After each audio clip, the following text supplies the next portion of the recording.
ശരി, സൈഫ് നോക്കൂ, മന്ത്രിസഭയിലെ ഒരു അംഗം തന്നെ തിരുത്തേണ്ടതിന്റെ പ്രാധാന്യം ചൂണ്ടിക്കാട്ടിക്കൊണ്ട് രംഗത്തെത്തുകയാണ്. എങ്ങനെ വേണം മന്ത്രി കെ ബി ഗണേഷ് കുമാറിന്റെ പ്രതികരണത്തെ നോക്കിക്കാണാൻ?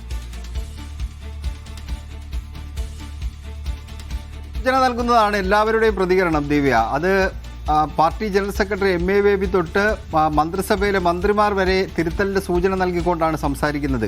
ഏതെങ്കിലും ഒരു മന്ത്രി പോലും തിരിച്ചു പറയുന്നതായി നമ്മൾ ഇതുവരെ കേട്ടിട്ടില്ല എന്നുള്ളതാണ് ഏറ്റവും പ്രധാനപ്പെട്ട കാര്യം. അതായത് അങ്ങനെ ഒരു തിരിച്ചുപോക്ക് ഇനി ആ വിഷയത്തിൽ വേണ്ടതില്ല എന്ന പൊതുവികാരത്തിലേക്ക് എത്തിച്ചേരുകയാണ് സംസ്ഥാന സർക്കാർ ചെയ്തിരിക്കുന്നത്. അല്ലെങ്കിൽ സർക്കാരുമായി ബന്ധപ്പെട്ട ഏറ്റവും പ്രധാനപ്പെട്ട, സർക്കാർ ഭരിക്കുന്ന ഏറ്റവും പ്രധാനപ്പെട്ട പാർട്ടിയായ CPM അടക്കം എത്തിച്ചേർന്നിരിക്കുന്നത്.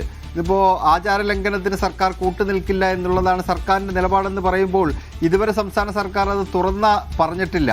അങ്ങനെയൊക്കെ ഉള്ളിൽ ഉണ്ട്, ഇപ്പോഴും അതിൻ്റെ ഉള്ളിലുണ്ട്. പക്ഷേ അത് തുറന്ന് വാക്കാൽ പുറത്തു വന്നിട്ടില്ല എന്നുള്ളതും ഒരു പ്രധാനപ്പെട്ട കാര്യം.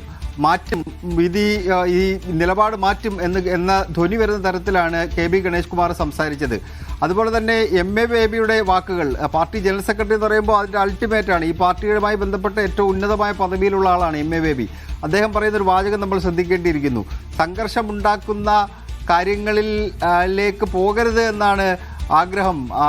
അതിനകത്ത് മാറ്റം വേണമെന്നുണ്ടെങ്കിൽ അങ്ങനെ മാറട്ടെ എന്നുള്ള നിലപാട് സംസ്ഥാന സർക്കാർ എടുക്കും എന്ന ധ്വനി അദ്ദേഹത്തിൻ്റെ വാചകത്തിൽ ഉണ്ടായിരുന്നു. അതുപോലെ തന്നെ ഈ പ്രത്യേക വിഷയത്തിൽ എന്ന് അദ്ദേഹം ഒരു വാചകത്തിൽ പറയുന്നുണ്ട്. ഈ പ്രത്യേക വിഷയത്തിൽ കൂടുതൽ കൂടിയാലോചനകൾ നടത്തി സംസ്ഥാന സർക്കാർ നിലപാട് അറിയിക്കുക, അതൊരു പ്രത്യേക വിഷയമായി പാർട്ടി നേതൃത്വം കാണുകയാണ്. ഇപ്പോൾ എന്ത് പറഞ്ഞാലും സംസ്ഥാന സർക്കാർ ഒറ്റയ്ക്കായിരിക്കില്ല ആ നിലപാടെടുക്കുന്നത്, അത് പാർട്ടിയാണ് എടുക്കുന്നത്. CPMന്റെ നിലപാടാണ് കഴിഞ്ഞ തവണ മുഖ്യമന്ത്രി പിണറായി വിജയൻ ഇവിടെ നിലപാടെടുക്കേണ്ടത് സർക്കാരാണ്. പക്ഷേ അപ്പോഴും ഇത് മുന്നണിക്കുള്ളിൽ ചർച്ച ചെയ്ത് മറ്റ് ഘടകകക്ഷികളുടെ അഭിപ്രായം തേടി ഒരു അഭിപ്രായ ഏകീകരണമൊക്കെ ഉണ്ടാക്കേണ്ടി വരില്ലേ? മുന്നണിക്കുള്ളിൽ അഭിപ്രായ ഏകീകരണം ഉണ്ടാക്കുന്നതിനപ്പുറം ഏകീകരണം ഉണ്ടാക്കേണ്ട മറ്റൊരു വിഷയമുണ്ട് ദിവ്യ. അത് മറ്റ് ഘടകകക്ഷികളുമായി ബന്ധപ്പെട്ട് അല്ല, അത് പുറത്തുള്ള ആൾക്കാരും, ഇപ്പോൾ NSS SNDP അടക്കമുള്ളവർ, അവർ കൺസേൺഡ് പാർട്ടീസാണ് ഇതുമായി ബന്ധപ്പെട്ട. അവരുടെ അഭിപ്രായം രൂപീകരിക്കുക, അവരുടെ അഭിപ്രായത്തോട് ചേർന്ന് നിൽക്കുന്നു എന്ന തോന്നലുണ്ടാക്കുക എന്നുള്ളതാണ് സംസ്ഥാന സർക്കാരിന് മുന്നിലുള്ള വലിയ വെല്ലുവിളി. കാരണം നിയമസഭാ തെരഞ്ഞെടുപ്പിന് അധികം സമയമില്ല. ഇപ്പോൾ സുപ്രീം കോടതി സത്യത്തിൽ ഒരു ചതിവാണ് ഇടതുമുന്നണിയോട് ചെയ്തിരിക്കുന്നത്. ഇതേ സമയത്ത് തന്നെ കൊണ്ടുവന്ന് ഈ ശബരിമല സ്ത്രീ പ്രവേശനം വെക്കുകയും അതിനകത്ത് നിലപാട് പറയേണ്ട അവസ്ഥയിലേക്ക്, എങ്ങനെയെങ്കിലും മൂന്നാം ഭരണം എന്ന ലൈനിലേക്ക് എത്തിച്ചേരുന്നതിനിടയിലാണ് ഇത് ശബരിമല എന്ന് പറയുന്ന ഡെമോക്രസിൻ്റെ വാൾ തലയ്ക്ക് മുകളിൽ ഇങ്ങനെ ചുറ്റിത്തിരിയുന്നത്.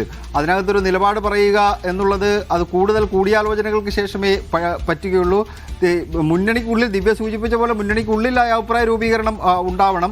അതിനൊപ്പം തന്നെ കൂടുതൽ പ്രാധാന്യം നൽകേണ്ടത് പുറത്തുള്ള ആൾക്കാരുടെ അഭിപ്രായ രൂപീകരണം, അവരുടെ നിലപാടിനൊപ്പം ചേർന്ന് നിൽക്കുന്നു എന്ന പ്രതീതി ഉണ്ടാക്കിയെടുക്കാൻ പിണറായി വിജയന് കഴിയണം എന്നുള്ളതാണ്. അധികം ദിവസം എടുക്കില്ല.